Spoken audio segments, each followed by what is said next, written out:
Mujer y Poblaciones Vulnerables conformó los Centros de Operaciones de Emergencia Sectorial. Estos centros han sido creados gracias al Reglamento de Ley número 29664.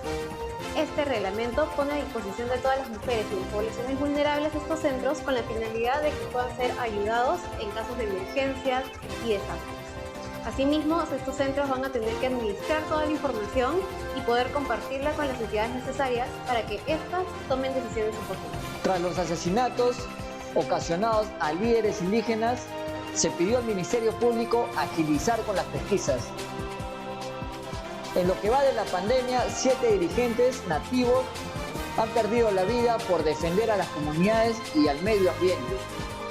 Este último viernes, Estela Casanto Mauricio, de 55 años, dirigente y fundadora de una de las comunidades, ha perdido la vida tras ser asesinada y arrastrada por desconocidos en dicha comunidad.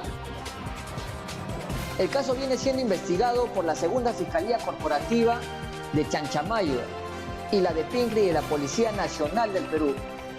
En esa línea se pronunció la representante de la Defensoría del Pueblo, la doctora Nelly Herminia, quien refirió que se está pidiendo a la Fiscalía que se observe el plazo razonable y que se garantice el tema de la pertinencia cultural, porque los familiares de Estela tienen que tener acceso a la justicia.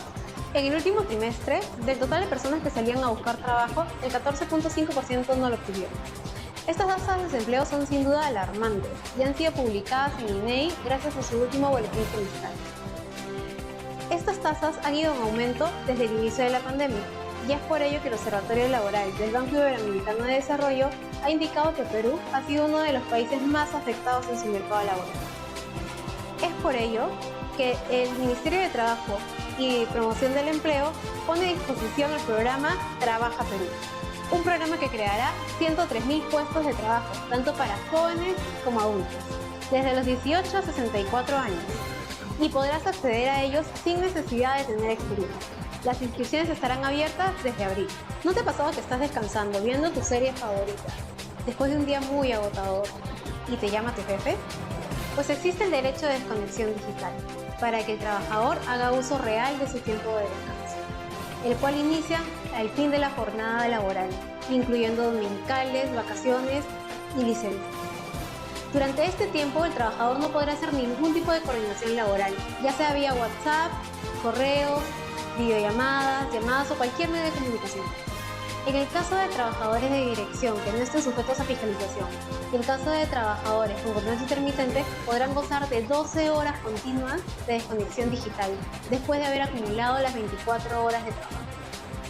En caso el empleador no cumpla con esta disposición, podrá ser sancionado ante SUNAFIL por una falta muy grave, salvo haya habido una coordinación previa con el trabajador, o exista algún hecho de fuerza mayor o caso fortuito en el cual se necesite la presencia o algún tipo de coordinación con el trabajador.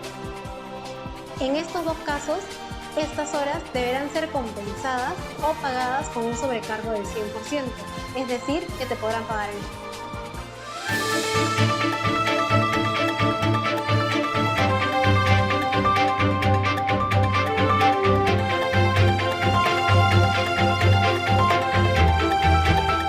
Por la invitación, motivo por el cual me encuentro el día de hoy con ustedes. Y bueno, yo soy una abogada especialista en Derecho Laboral y Seguridad y Salud en el Trabajo, y quiero hacer un breve repaso con ustedes con relación a la principal legislación, pronunciamiento y casos prácticos relacionados con temas de seguridad y salud en el trabajo que yo diría que están en boga aún y que al parecer van a estar en boga para rato todavía, que son el trabajo remoto, el personal que es parte del grupo de riesgo. De hecho, más de uno puede tener un familiar, un conocido que forma parte del grupo de riesgo, y las trabajadoras gestantes en tiempos de COVID-19.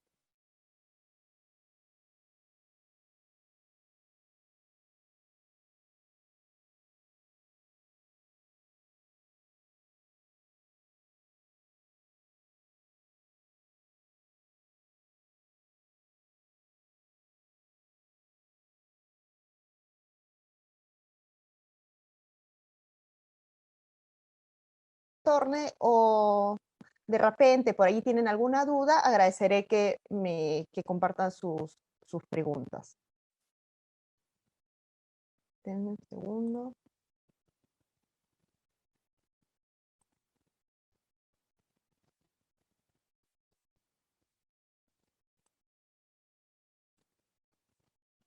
Un segundo, por favor.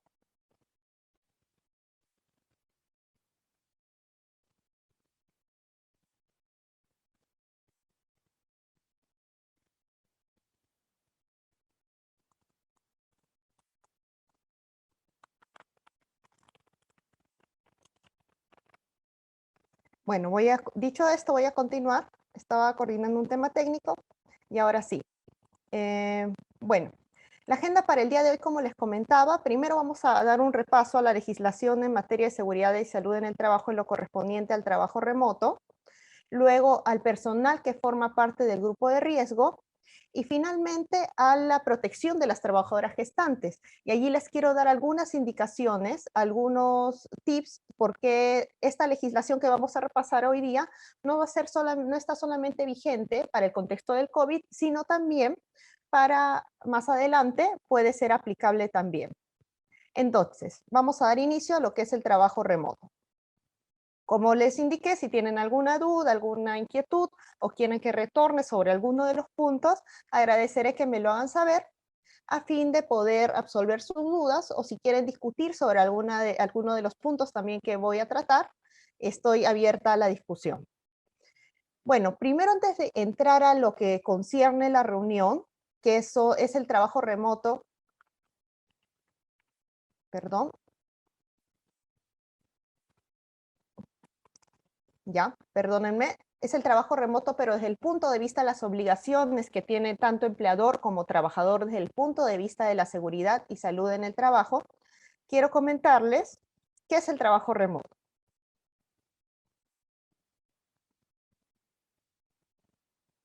Entonces, quiero mencionarles las principales particularidades. Bueno, esta es una modalidad excepcional de trabajo no presencial y es excepcional porque recién se ha generado desde que llegó el brote del COVID-19 a nuestro país, que fue a inicios de este año. Oficialmente, en el mes de marzo del 2020, el COVID-19 llegó a nuestro país. Entonces, en virtud de ello, ya que se establecieron una serie de medidas como la cuarentena obligatoria, entre otros, se ha generado esta modalidad de trabajo remoto, esta modalidad de trabajo que es el trabajo remoto. En virtud al cual, me imagino que muchos de ustedes, al menos yo, me encuentro realizando trabajo remoto. Sus particularidades es la presencia física del trabajador, o sea, en este caso, imagínense que yo soy la trabajadora, yo estoy en mi domicilio, que es mi casa, o en un lugar de aislamiento domiciliario, que puede ser de repente la casa de algún familiar, la casa de algún conocido. Yo me encontraba de repente a inicios de la pandemia en Perú, en provincia, y bueno, ese sería mi lugar de aislamiento domiciliario. Es una modalidad excepcional, porque como les indiqué, surge debido a que, bueno, llegó el brote, lamentablemente el brote del COVID-19 a nuestro país, se encuentra vigente tanto para el sector público y privado hasta el 31 de julio del 2021. En un inicio se indicaba que se encontraba vigente mientras dure la emergencia sanitaria, pero según las últimas disposiciones emitidas por el gobierno hace unas semanas, nosotros podemos realizar trabajo remoto bajo la legislación que regula el mismo y sus particularidades hasta el 31 de julio del próximo año. Si de allí podría prorrogarse y encontrarse vigente por más tiempo, probablemente sí, pero bueno, eso queda a la decisión del legislador y veamos si más adelante aparece alguna disposición que prorrogue dicho plazo. Asimismo, se aplica por decisión del empleador. Aquí no es necesario de que yo quiera realizar trabajo remoto, de que yo diga, bueno, yo quiero o prefiero ir a trabajar, no quiero realizar trabajo remoto. No, ya que por disposición del empleador, yo puedo realizar el mismo, basta con que él me lo comunique. Lo que sí tengan en cuenta esto, que las condiciones de la relación original, de relación laboral original se mantienen. ¿Ello qué quiere decir? Que si, por ejemplo, mi sueldo era de determinado monto, no sé, 2.000 soles, y ahora, desde que inició la pandemia, imaginemos que desde abril hasta ahora yo me encuentro realizando trabajo remoto, ello no quiere decir que mi retribución, mi remuneración ha disminuido automáticamente, ya que en general es esa condición que es mi remuneración como cualquier otra, como el horario de trabajo, entre otros, se mantiene, sin perjuicio de que esté prestando trabajo remoto o no. Hay personas que realizan trabajo remoto y presencial, algunas por un tema de algunas empresas a fin de evitar aglomeraciones en sus instalaciones. En la mañana dicen que disponen que el personal vaya a realizar trabajo presencial, por ejemplo, de 9 a 1, van, almuerzan en sus hogares y luego de ello realizan trabajo remoto. Ello también es válido y recomendable a fin de evitar aglomeraciones en el centro de labores. Ahora bien,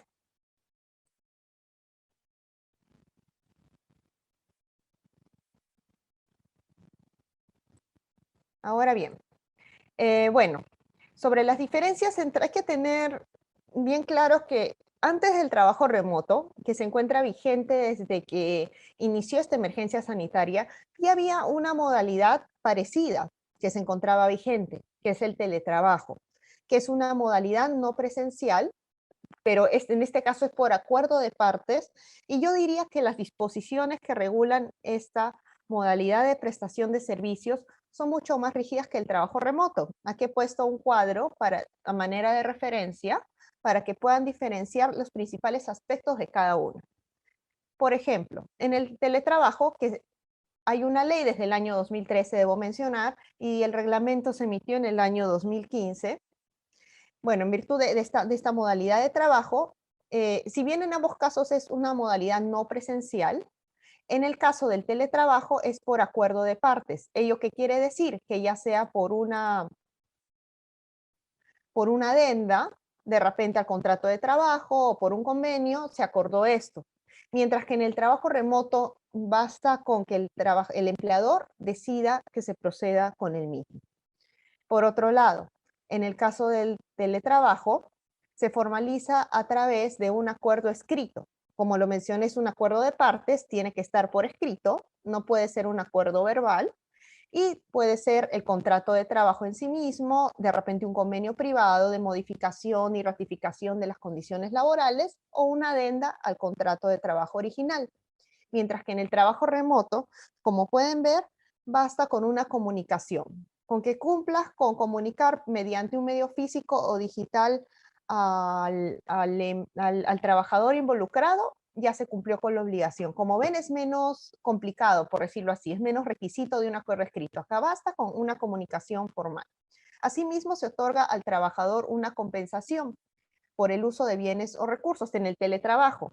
En el teletrabajo sí o sí tiene que haber una compensación, ya sea por el internet o la electricidad. Mientras que en el trabajo remoto, la normativa establece de que los equipos o bienes necesarios para la prestación de servicio pueden ser proporcionados por el empleador o el trabajador. La norma no establece la obligación al empleador de reembolsar los gastos en los que habría incurrido el trabajador, sino que la norma menciona que pueden ser proporcionados por cualquiera de ellos. Así que si, por ejemplo, yo soy un trabajador y yo soy quien invirtió en tener de repente un internet de mejor calidad, porque en mi hogar más de uno realiza trabajo remoto, y aparte también de repente hay personas que están teniendo clases virtuales, o yo soy la que está conectada todo el día a la computadora y utilizo mi electricidad, allí yo soy la que tengo que encargarme de los gastos si es que el empleador no decide asumir los mismos. Sobre las condiciones de la relación laboral, en ambos casos se mantiene su retribución, sus beneficios, entre otros conceptos. Y por otro lado, la duración es la que acuerden las partes. En el caso del teletrabajo, perdón, es la que acuerden las partes, mientras que en el trabajo remoto, tanto los empleadores del sector público como privado pueden mantenerlo vigente hasta el 31 de julio del 2021, sin ningún inconveniente. Ahora, luego de comentar las principales diferencias entre ambas modalidades, quiero mencionarles lo que nos concierne con relación al trabajo remoto y las obligaciones en materia de seguridad y salud en el trabajo, que es justo el tema que nos concierne por esta ponencia. En materia de seguridad y salud en el trabajo como tal, el empleador tiene las siguientes obligaciones. Denme un segundo. A ver, Wilson hace una pregunta. Buenas noches, Wilson. Si los equipos son proporcionados por el empleador y estos se deterioran o pierden por cualquier motivo, ya, imagínense de que, a ver, hay que ponernos en el supuesto que mi empleador me da a mí una computadora, ya, y se deteriora por el uso de la misma, porque bueno, imagínense que 8 horas conectada todo el día, más tiempo, horas extras, etcétera, que estoy 12 horas en total, la computadora obviamente se va a desgastar. Entonces, yo diría que en ese supuesto, como es el desgaste natural del equipo, por decirlo así, el desgaste generado por el propio uso del equipo, yo diría de que en ese caso yo no soy responsable, ya que si me das una computadora, un celular e incluso hasta un lapicero, el hecho que yo use el mismo se va a desgastar. Y si es un desgaste normal, yo allí no veo responsabilidad para el trabajador. Ahora, lo segundo que dices, o pierden por cualquier motivo, el trabajador es responsable por estos motivos. Respecto al deterioro normal, como lo mencioné, yo no veo ninguna responsabilidad, ya que todos los bienes cuando lo utilizas mucho tiempo se van a deteriorar. Y respecto de que, bueno, volviendo al ejemplo, mi empleador viene y me da una laptop, la pierdo, yo diría que en ese caso sí soy responsable, ya que no es un deterioro normal. Estamos hablando de una pérdida, no sé si responsabilidad mía o de repente de la persona que vivía conmigo, pero mal que bien estaba bajo mi cuidado, motivo por el cual yo diría que en ese supuesto el trabajador, perdón, sí sería responsable ante el empleador. Espero haberte respondido, Wilson. Ahora voy a continuar con las obligaciones en materia de seguridad y salud en el trabajo que tiene el empleador. Estas obligaciones no es algo nuevo de que lo estoy mencionando recién porque es una novedad. Con estas obligaciones debía cumplir el empleador desde que se emitieron las disposiciones correspondientes al trabajo remoto y asimismo desde que entró en vigencia la modalidad en la empresa. Por ejemplo, si se estaban en vigencia el lunes, entraron en vigencia por ley el lunes y yo lo implemento 2 semanas después, pues previamente a la implementación tendría que haber cumplido con dichas obligaciones, que voy a explicar ahora. Entonces, con relación a las obligaciones en materia de seguridad y salud en el trabajo, pues bien, está la primera, que es informar al trabajador a través de un soporte físico o digital que permita dejar constancia de su debida comunicación, las medidas, condiciones y recomendaciones de seguridad y salud en el trabajo que deberá observar durante la ejecución del trabajo remoto, incluyendo aquellas medidas que el trabajador debe observar para eliminar o reducir los riesgos más frecuentes. Entonces, al inicio, lo que debió hacer el empleador responsable y en cumplimiento de las disposiciones legales, y bueno, y si conocen a algún empleador que no lo hizo, yo recomiendo en que le informen sobre ello, ya que es una obligación válidamente fiscalizable por la autoridad laboral.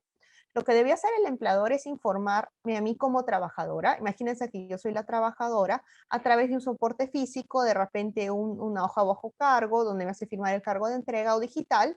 Me lo puedo enviar también vía correo electrónico sobre las recomendaciones en materia de seguridad y salud en el trabajo. ¿Y ello por qué? Porque el empleador siempre va a ser responsable de la seguridad y salud de su personal, sin perjuicio de la actividad que realice su trabajador.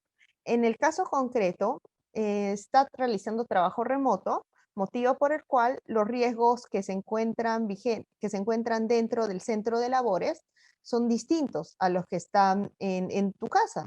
De hecho, de repente, en el centro de labores yo tenía una oficina con determinada estructura, con materiales ergonómicos, entre otros, pero en mi casa de repente la estructura es distinta. Entonces el empleador debió ponerse en tal supuesto a fin de emitir estas recomendaciones en materia de seguridad y salud en el trabajo. Y ahora vamos a ver algunos de los factores de riesgo, motivo por el cual estas tienen que ser bien aterrizadas, mejor dicho, tuvieron que ser aterrizadas al momento de entregarse a la estación de trabajo con la que cuente el empleador, el trabajador involucrado, perdón. Ahora, Primero debe informar al trabajador recomendaciones de seguridad y salud en el trabajo, por ejemplo, que se siente bien, que use una silla ergonómica, que realice pausas activas, que mire a otro sitio que no sea su computador, dejando una hora por 5 minutos, por ejemplo, entre otras disposiciones en materias de seguridad y salud, y de las cuales pues, que son aplicables específicamente a la estación de trabajo que tiene en casa. Ahora, esa es una obligación. Otra obligación es especificar el canal a través del cual el trabajador pueda comunicarle sobre riesgos adicionales que identifique. ¿Esto por qué? Porque el trabajador, el empleador, por más que tenga toda la expertise necesaria a fin de emitir recomendaciones, lo cierto es que al final no conoce la estación de trabajo ni las condiciones por las que vive cada uno de sus empleados, de sus colaboradores. Motivo por el cual, si es que yo soy una trabajadora de una empresa y identifico un riesgo adicional, debo informarlo a mi empleador mediante los medios que él me haya puesto a mi disposición, motivo por el cual mi empleador debía especificar un canal para poder comunicar este riesgo adicional. Por otro lado, ¿qué pasa si es que el día de mañana yo estoy realizando trabajo remoto y por allí de repente del apuro me quemé con mi café, por ejemplo? Porque suele pasar, es un accidente de trabajo, porque yo estaba en mi laptop con los files de repente, los folders del empleador, con información relacionada al empleador, y uy, me quemé. ¿Qué puede pasar? Tanto estando en la oficina como en mi casa. Entonces, en dicho supuesto de ocurrir un accidente de trabajo, como en este caso, también se debió especificar un canal a fin de que le comunique la ocurrencia. Y esta comunicación puede ser realizada por mí directamente o también por alguien que se encuentre allí conmigo. De repente, después de la quemadura, yo he quedado un poco inmovilizada, estoy en una situación un poco delicada, entonces alguien por mí válidamente pues, puede también informarle a mi empleador. Sobre el tema de accidentes de trabajo hay bastante discusión, porque de hecho está por un lado, puede ser de que no ha ocurrido, en realidad no fue un accidente de trabajo de repente, pero allí yo digo que siempre hay que confiar en la buena fe de nuestros trabajadores por un lado, y por otro lado precisar que es accidente de trabajo siempre que ocurra dentro de la jornada. Ahora, con relación a las recomendaciones de seguridad y salud en el trabajo, estas debieron, en mi opinión, como mínimo, haber sido elaboradas tomando como referencia los factores de riesgo más comunes en este tipo de estaciones de trabajo. Y dentro de los principales factores de riesgo que yo he identificado, se encuentran los siguientes. Los factores de riesgo físicos, que son, por ejemplo, está por ejemplo la iluminación inadecuada. Bueno, algunos viven en un departamento, otros en otra casa y de repente tienen un pequeño estudio, otros trabajan en el comedor, cada quien tiene una estación de trabajo distinta, motivo por el cual la iluminación no siempre es la misma y por ende no necesariamente siempre el personal va a contar con iluminación adecuada. Así que este es un riesgo físico, la iluminación inadecuada. Asimismo, el ruido, que puede ser ruido interno, de repente alguien te está hablando o hay más personas. Imagínense de que es un mini departamento y que en el comedor trabajan otras personas también realizan trabajo remoto, entonces hay ruido constante. Y también puede tratarse de ruido externo. Asimismo, el disconfort térmico. Yo estoy en mi confort térmico cuando no tengo ni frío ni calor, estoy en el punto medio, como se dice. Entonces pueden darse supuestos también de disconfort térmico. Asimismo, puede ser de que yo no tenga una buena postura, motivo por el cual lo que correspondería a mi empleador es que me proporcione una silla ergonómica a fin de poder moderar mi postura y que sea la más adecuada. Esto es dentro de los principales factores de riesgo físicos, lo que he identificado. Por otro lado, están los factores de riesgos psicosociales. Por ejemplo, debido a que no, por decir de trabajo, puede haber falta de comunicación en el mismo. Asimismo, se encuentra el miedo a perder el trabajo, que de hecho yo considero que no está tan acentuado como lo estaba al inicio de la pandemia, dado todo el contexto, pero sí, también es cierto de que igual el miedo persiste, ya que la situación ahorita necesariamente no es la más óptima, perdón, dado el contexto. Asimismo, se encuentra la extensión de la jornada laboral. Muchas personas, por más que su jornada sea, por ejemplo, de 9 a 5, siguen trabajando luego de la jornada y no diferencian cuándo se encuentran dentro o fuera de la misma. Y ello lleva consigo también que existe falta de supervisión o supervisión permanente por parte de los superiores. Y esto que he comentado, ¿qué trae como consecuencia? Aquí he mencionado algunas que considero que son las más frecuentes. Por ejemplo, los trastornos musculoesqueléticos, que bueno, que son los dolores, por ejemplo, de la espalda baja, la cabeza, los hombros, entre otras partes del cuerpo, debido al estrés, la tensión, la fatiga visual, por estar no solamente todo el tiempo frente a la computadora, sino también porque estás constantemente a veces mirando el celular, revisando el WhatsApp grupal del trabajo, el correo, contestando correos hasta muy tarde, etcétera. Está la fatiga mental también, la ansiedad, todo esto toda esta situación, no solamente el hecho de que yo tengo que conservar el trabajo, sino también el hecho de que podría contagiarme de COVID-19, me podría generar ansiedad y eso traer consigo malos hábitos alimenticios. Asimismo está el estrés laboral, puede haber sobrecarga laboral, que debido a que no existe una adecuada comunicación, porque de repente cada quien está en su casa y no todos saben el pendiente de todos, algunos trabajadores pueden encontrarse con sobrecarga laboral y también esto puede traer como consecuencia, no sé, que si hay un trastorno musculoesquelético y a la vez tengo ansiedad, me automedique, me tome determinadas pastillas que yo siento que me van a hacer sentir mejor. Entonces, aquí quiero llegar con todo esto, es que ya sabemos que estas son las consecuencias porque existen factores de riesgo. Entonces, la recomendación que doy a los empleadores es aterrizar esto en las recomendaciones en materia de seguridad y salud en el trabajo que se vayan a entregar al personal. Y si es que ya se han entregado, actualizar las mismas. Porque en ese momento, de repente, del apuro, porque al inicio salieron las normas, todo fue tan rápido en el primer semestre de ese año, de repente las indicaciones que se dieron no necesariamente fueron las más adecuadas. Así que si se pueden actualizar las mismas a fin de salvaguardar el bienestar del personal, yo diría que sería una decisión óptima por parte del empleador.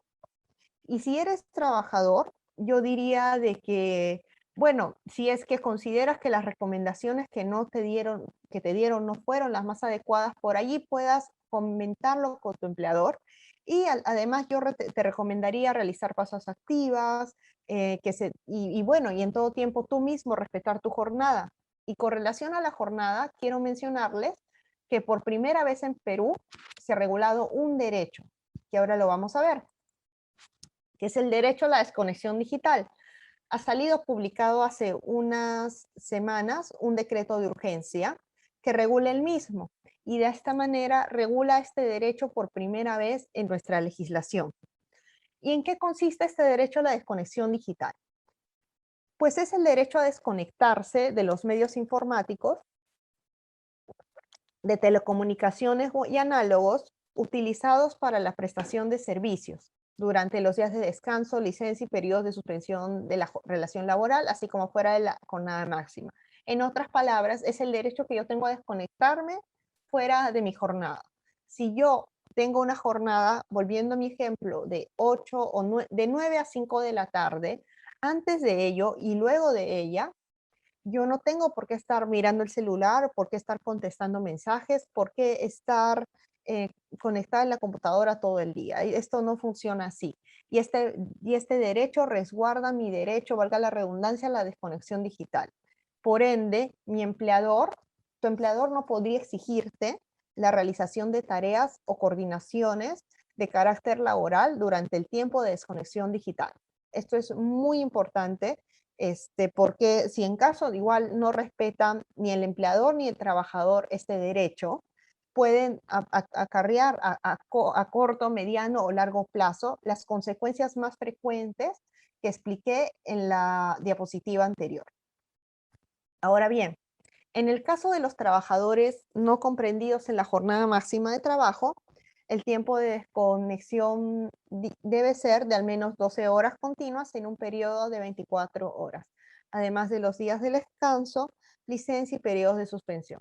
Ahora, para cerrar el punto de acá, yo les menciono, si eres empleador, que tomar en cuenta este derecho, que no es bueno sugestionar al trabajador llenándolo de mensajes, correos o comunicarnos con ellos fuera de la jornada laboral. Y si tú eres trabajador, considerar que en caso se vulnere este derecho a la desconexión digital y de repente se te sancione por no responder un correo a las 10 de la noche o no responder el WhatsApp de la oficina a las 9 de la noche cuando ya estás fuera de la jornada, dicha decisión válidamente puede ser impugnada vía judicial, por un lado. Y bueno, y respecto de los empleadores, recordar también que el no cumplir con estas disposiciones constituye una infracción en materia laboral, por lo cual, ante una eventual fiscalización por este tema, aún no he tomado conocimiento de alguna al respecto para ponerlo como ejemplo, pero podrían existir a futuro.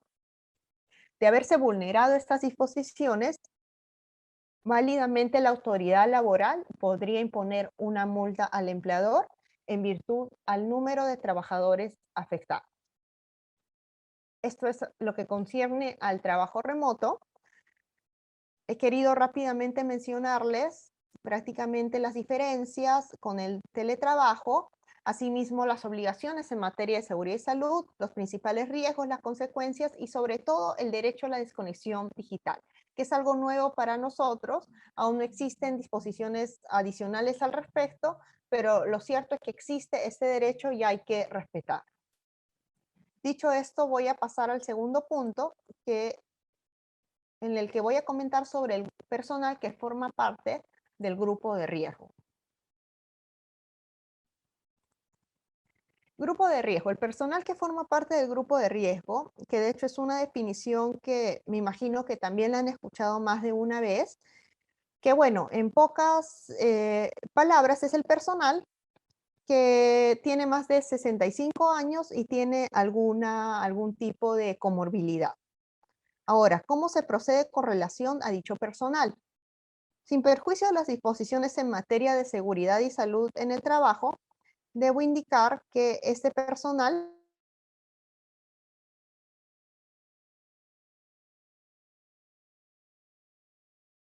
Doctora, ha ocurrido un pequeño corte en su audio.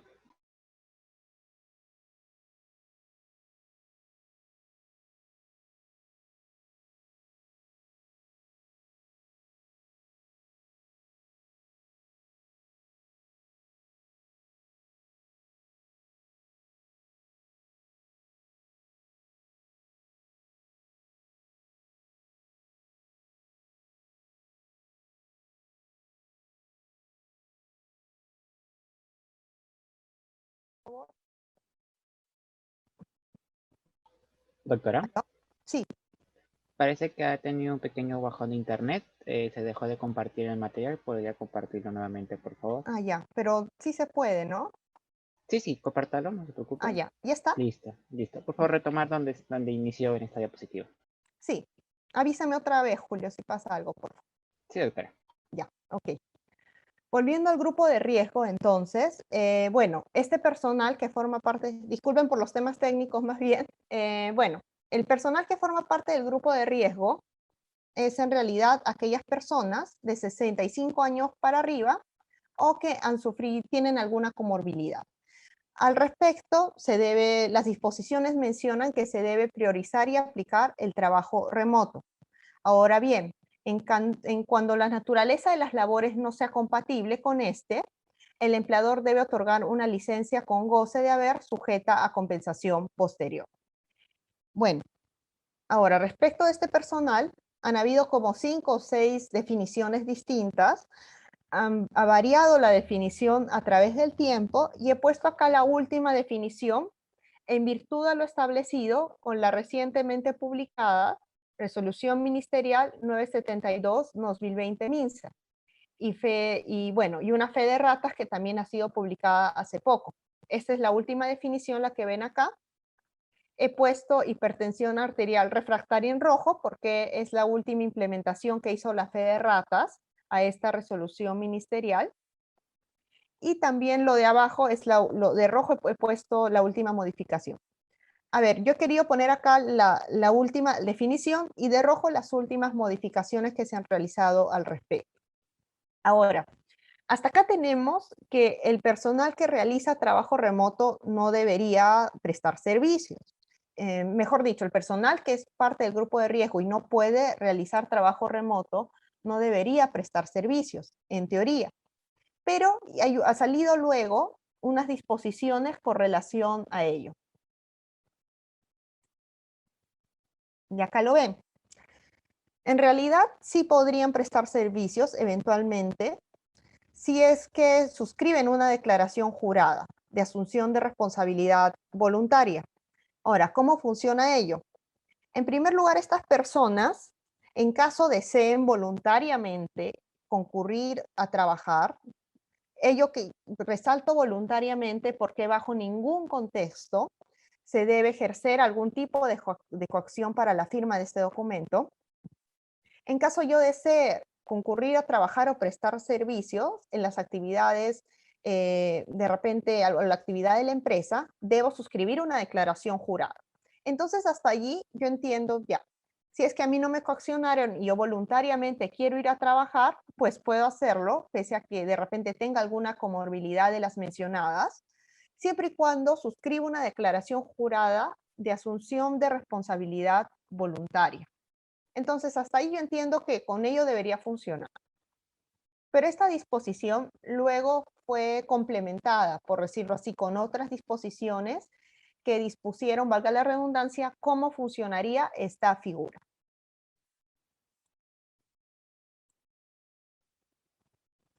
Ya, ahora bien, con relación a la declaración jurada de responsabilidad, disculpen que pare, hay una consulta de Oscar. Oscar, buenas noches. A ver, voy a leer tu consulta. Las trabajadoras madres, luego de cumplir el plazo de posparto, deberían regresar a su centro de trabajo de manera presencial. Ya, voy a guardar tu pregunta para el final porque justo vamos a hablar con relación a la protección de las trabajadoras gestantes. Y vas a ver que en el caso de las madres lactantes hay disposiciones al respecto. En unos minutos respondo tu pregunta, Oscar, que justo también es parte de la exposición. Y también mencionar de que aquí estamos hablando de lo que es el grupo de riesgo. No confundamos que el personal del grupo de riesgo, que se encuentra dentro de las definiciones que hemos revisado, con la madre gestante, que si bien estas personas, madres gestantes o incluso las que recién han tenido, de repente se encuentran en descanso postnatal, si bien ellas de todas maneras necesitan una protección especial, medidas especiales, no son parte del grupo de riesgo. Ellas tienen otra regulación especial que la vamos a revisar en unos minutos, pero no confundir grupo personal que es parte del grupo de riesgo con las madres gestantes. Ahora, volviendo a lo que es el grupo de riesgo. Hay una declaración, como les mencioné, por la cual si yo, imagínense que yo soy parte del grupo de riesgo, si suscribo esta declaración jurada, válidamente podría ir a trabajar. Pero no es tan así de que yo, Claudia, voy, firmo la declaración jurada y trabajo, sino que hay un procedimiento para su suscripción. Este es el modelo de declaración jurada, la que pueden ver en pantalla, y si ven bien, hay una sección para que firme el trabajador, que sería yo, pero también hay una sección para que firme el representante legal. Ahora, también hay un lugar, si ven acá, para que suscriba el médico que autoriza. ¿Y por qué, si es una declaración jurada para que firme yo, por qué tendría que firmar el médico del representante legal? Pues ello es debido a que la norma ha establecido un procedimiento al respecto, que lo vamos a ver. En la declaración jurada, previamente a que esta sea válida y se encuentre, como se dice en buen cristiano, oleada y sacramentada y yo pueda ir a trabajar, tiene que pasar primero una validación de aptitud. Mejor dicho, yo debo pasar con una validación de aptitud. ¿Ello qué quiere decir? Que previamente a la presentación de la declaración jurada, yo solicito a mi empleador la emisión de un certificado de aptitud, bajo el cual, que es mejor dicho un documento, mediante el cual el médico del empleador autoriza a que yo realice actividades presenciales. O sea, yo solicito de que me den permiso, por decirlo en buen cristiano, porque el empleador es quien va a emitir a través del médico responsable de la vigilancia de la salud o quien haga sus veces un certificado de aptitud diciendo, en otras palabras, Claudia, te encuentras apta para trabajar. Hay un procedimiento, como ven, de plazos entre los cuales se debe entregar este certificado. Y bueno, adicionalmente a ello, el empleador debe asegurarse de que el que yo vaya a prestar servicios presenciales no incremente mi exposición al riesgo. Por otro lado, existe plazo y forma de presentación, que es la que ven acá.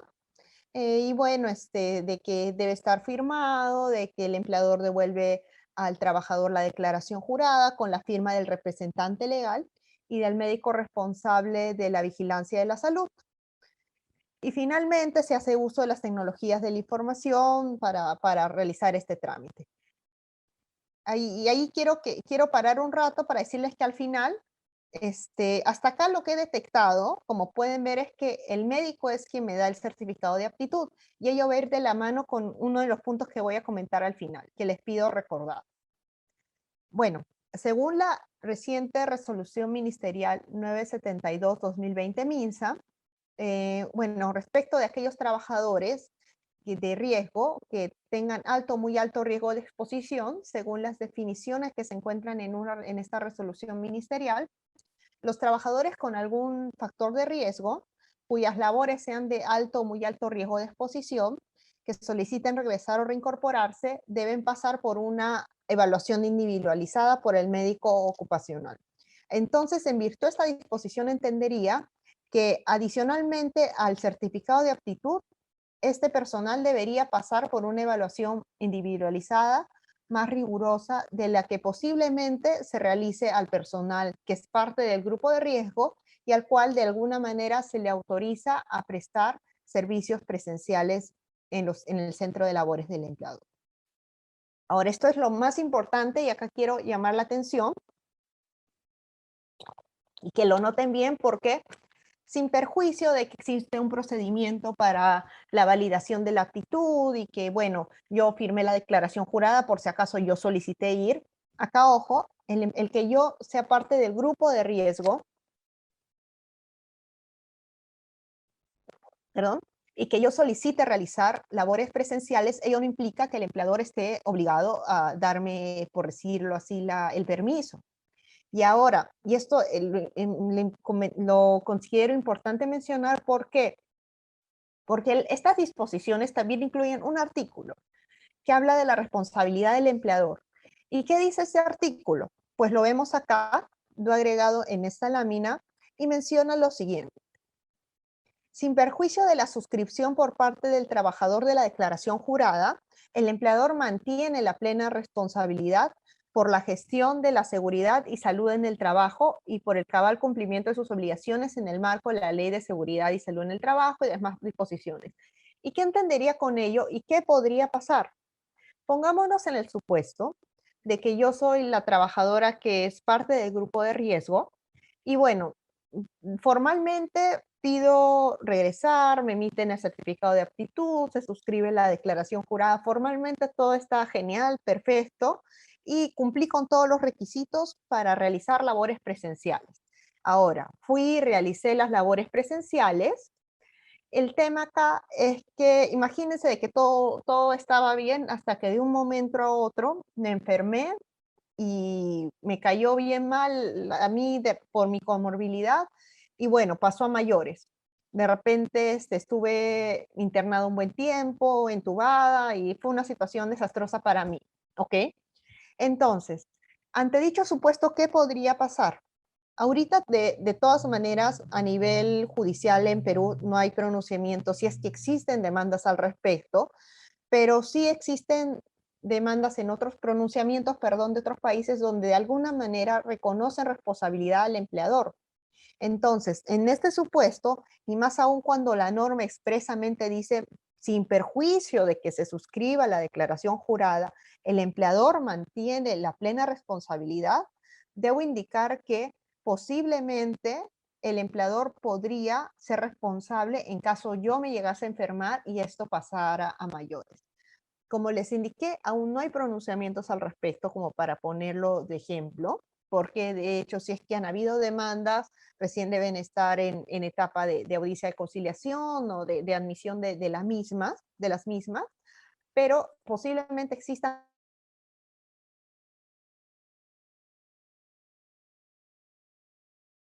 demandas a Doctor, futuro, o mejor dicho, pronunciamiento. ¿Sí? ¿Sí? se detectó un pequeño corte. ¿Podría repetir lo último dicho? Sí. ¿Ahora me escuchas? Sí, sí, no se preocupe. Ya. Muchas gracias. Avísame, Julio, si vuelve a pasar, por favor.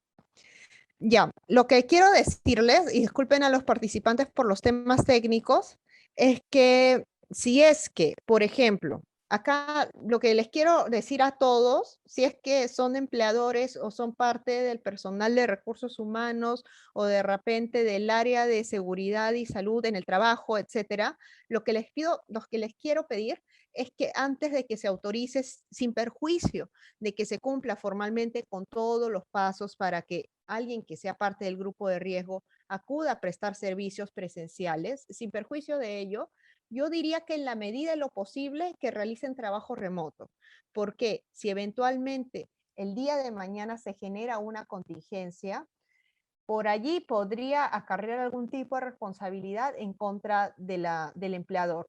Así que mucho ojo con ello.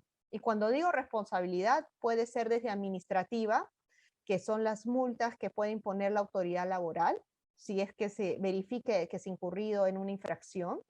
Asimismo, una demanda de repente por daños y perjuicios que puede ser entablada por el trabajador afectado o incluso familiares del mismo.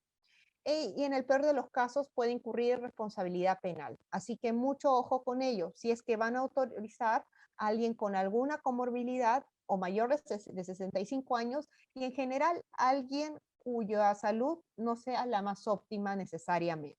Así que allí les pido, por favor, mucho ojo, por decirlo así, con esta disposición. Y para culminar, quiero comentarles las disposiciones con relación a la protección de las trabajadoras gestantes y luego de comentar las mismas voy a responder las consultas que se hizo. Ahora bien, antes de que se encuentre vigente la actual resolución, mejor dicho, antes que entre en vigencia la última norma, el documento técnico con relación a los lineamientos del COVID-19, se encontraba vigente la resolución ministerial 448-2020 MINSA, que ha sido derogada por la resolución ministerial, que es la vigente y recientemente publicada, 972-2020 MINSA. En estas disposiciones, ya derogada en el lineamiento 5, se hacía una precisión con relación a las mujeres gestantes y a las trabajadoras de riesgo. He puesto en rojo, se recomienda, porque allí van a ver que ha sufrido una modificación esta disposición, como vamos a ver en la próxima diapositiva. Ahora, esta es la disposición vigente en materia de protección de las mujeres gestantes. El lineamiento 5 de la resolución ministerial 972-2020 MINSA, que es el lineamiento vigente, menciona que he puesto en rojo algunas disposiciones porque son las modificaciones a la resolución ministerial mencionada acá, que es la recientemente derogada. Establece en el lineamiento 5 que en el caso de las mujeres gestantes, si yo soy mujer gestante, por ejemplo, no debo postergar el uso del descanso prenatal y postnatal correspondiente, por la posibilidad de que se complique, de que se presenten, mayores complicaciones en este periodo. Asimismo, Las mujeres gestantes y mujeres que dan lactancia materna, de preferencia, deben realizar trabajo remoto. En caso no sea posible por la naturaleza de sus labores, no deberán estar ubicadas en área de exposición al público. Como ven, hasta allí, por ejemplo, el segundo párrafo dice de preferencia se debe realizar trabajo remoto, no es muy imperativo. Ya vamos a ver en las próximas diapositivas que hay normas más imperativas por relación a la protección de este personal. Respecto a los trabajadores con factores de riesgo, hay una disposición también con relación a las mujeres gestantes, por más que las mismas no sean parte de este grupo, pero bueno, hay una disposición que la he incluido acá, que dispone que en el caso de trabajadoras que se encuentren en estado de gestación y presenten alguna intercurrencia durante el embarazo, el médico ocupacional determina si puede permanecer o no en el trabajo, debiendo cautelar la vida de la trabajadora y la culminación satisfactoria de su embarazo. Entonces, estas disposiciones se encuentran dentro de este documento técnico aprobado por la Resolución Ministerial 972-2020 MINSA, que es la vigente actualmente. Esta disposición es la vigente y, como mencioné, he puesto de rojo las modificaciones en comparación con la disposición que se encontraba vigente antes.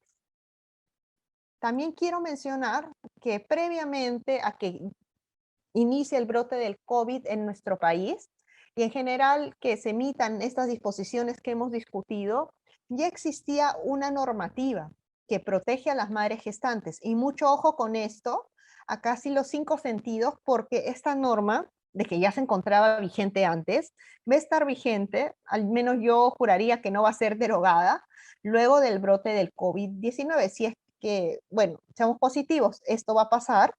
Así que luego de ello, esta norma debería seguir vigente, y es la ley 28048, que es la ley de protección a favor de la mujer gestante que realiza labores que pongan en riesgo su salud y el desarrollo normal del embrión y feto. Ahora bien, en los centros de trabajo, las mujeres gestantes, esto tanto antes del brote del COVID como ahora, solicitarán al empleador no realizar labores que pongan en peligro su salud, el desarrollo normal del feto durante el periodo de gestación, el cual tiene que estar certificado por el médico tratante, y ante lo cual el empleador, después de que se me comunique a mí como empleador y tome conocimiento, me asignará labores que no pongan en riesgo mi salud sin afectar sus derechos laborales. Un ejemplo, yo soy la mujer gestante y imagínense que trabajo en una fábrica y yo considero que la labor que estoy realizando es un riesgo químico de repente, mejor dicho, lleva consigo un riesgo químico para mí y por ende me pone en peligro a mí y al desarrollo normal del embrión. Entonces yo puedo solicitar a mi empleador que me asigne otras labores que no pongan en riesgo mi salud. Entonces, en virtud de esta disposición, sin perjuicio de que se han emitido en los documentos técnicos disposiciones con relación al COVID-19, una mujer gestante válidamente puede solicitar que se le asignen otras funciones, a fin de salvaguardar su integridad ante esta situación especial en la cual se encuentra, y el empleador se encuentra obligado. Y yo decía al inicio, mucho ojo con esta disposición, ¿por qué? Porque ya se encontraba vigente desde antes del brote del COVID-19 en nuestro país, y como les indiqué, yo juraría que va a estar también vigente después, ya que ha sido esta ley publicada, si no me falla la memoria, en el año 2008. Así que si no conocían esta norma, yo considero que hay que tenerla muy en cuenta por si en algún momento nos encontramos dentro del supuesto de ser una mujer gestante. Ahora bien, esta disposición ha sido recientemente modificada, creo que fue en el mes de octubre, dado el contexto, y se agregó un párrafo al artículo primero que yo he agregado acá. Y es el siguiente. Es la ley 31051 que modificó la norma antes explicada, modifica el artículo 1 de la ley 28048 y modifica en este sentido, que durante el estado de emergencia nacional de carácter sanitario declarada por el Estado, el empleador identifica a las mujeres gestantes y madres lactantes cuya integridad o la de su menor hijo son puestas en riesgo por las circunstancias que propiciaron el estado de excepción decretado, efectos de aplicar de forma obligatoria el trabajo remoto. En buen cristiano, lo que está diciendo acá es que respecto de las trabajadoras, mujeres gestantes y madres lactantes, de forma obligatoria, si regresamos las diapositivas de acá, acá menciona que de preferencia se deberían hacer deberían realizar trabajo remoto. Si vemos acá, menciona que de preferencia debe realizar trabajo remoto estas personas, pero que son las trabajadoras gestantes o mujeres que dan lactancia materna. Pero si revisamos acá en esta normativa, es más imperativa, porque indica que de forma obligatoria debe realizar trabajo remoto. Ahora bien, no siempre ello es posible, ya que por la naturaleza de las funciones, puede ser que por ejemplo, yo estoy en una fábrica y yo no hay forma que yo realice este trabajo desde mi casa. Entonces, la norma ha dispuesto que cuando la naturaleza de las labores no sea compatible con el trabajo remoto y mientras dure la emergencia sanitaria, el empleador asigna a estas personas labores compatibles con las funciones con las que originalmente realizaba o en su defecto, otorga preferentemente una licencia con goce de haber. Mejor dicho, lo que indica la norma es que debe realizarse trabajo remoto, pero cuando no sea compatible, de preferencia otorgar una licencia con goce de haber a este personal. Ahora, volviendo a la pregunta de Oscar, luego de cumplido el plazo de posparto, preguntó, claro, sería una mujer madre lactante, ya que ya cumplió el periodo de posparto, ahora ya tendría que regresar a trabajar, debería regresar a su centro de trabajo. Lo que indica esta norma, como lo acabo de explicar, de forma obligatoria debería aplicarse el trabajo remoto respecto de esta trabajadora. Y en caso no sea posible, se debería negociar con el empleador y de preferencia se le debería otorgar a esta trabajadora una licencia con goce de haber. Entonces yo te recomiendo, Oscar, compartir este material con la trabajadora involucrada si sabes de algún caso y que tenga en cuenta que ante esta circunstancia el empleador tiene la obligación de tomar medidas a fin de salvaguardar su integridad. Dicho esto, ya quiero agradecerles por su tiempo y disculparme por los temas técnicos y quedo a su disposición por si tienen alguna pregunta sobre alguna de las diapositivas o quieren que regrese alguna de ellas a fin de aclarar alguno de los puntos.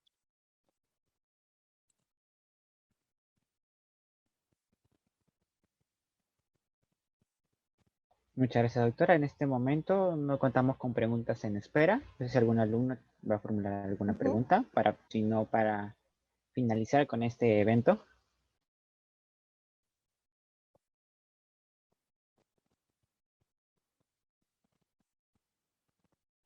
Bueno, doctora, parece que no hay más preguntas. Agradecerle por acompañarnos en esta oportunidad y brindarnos este maravilloso tema. Creo que alguien habló en el chat. Gracias a ustedes por su tiempo y bueno, tomar en cuenta esto, sobre todo si son de repente empleadores o partes del área de recursos humanos, porque al final, bueno, si es que algo sucede, igual existen responsabilidades al respecto. Y bueno, si son trabajadores, tomar en cuenta estas disposiciones y también, sobre todo, tomar en consideración que el empleador, su primera función es salvaguardar su bienestar tanto físico como emocional. Y culminar deseándoles felices fiestas a todos. Y bueno, hay que seguirnos cuidando y ya será hasta la próxima oportunidad. Muchas gracias por su tiempo.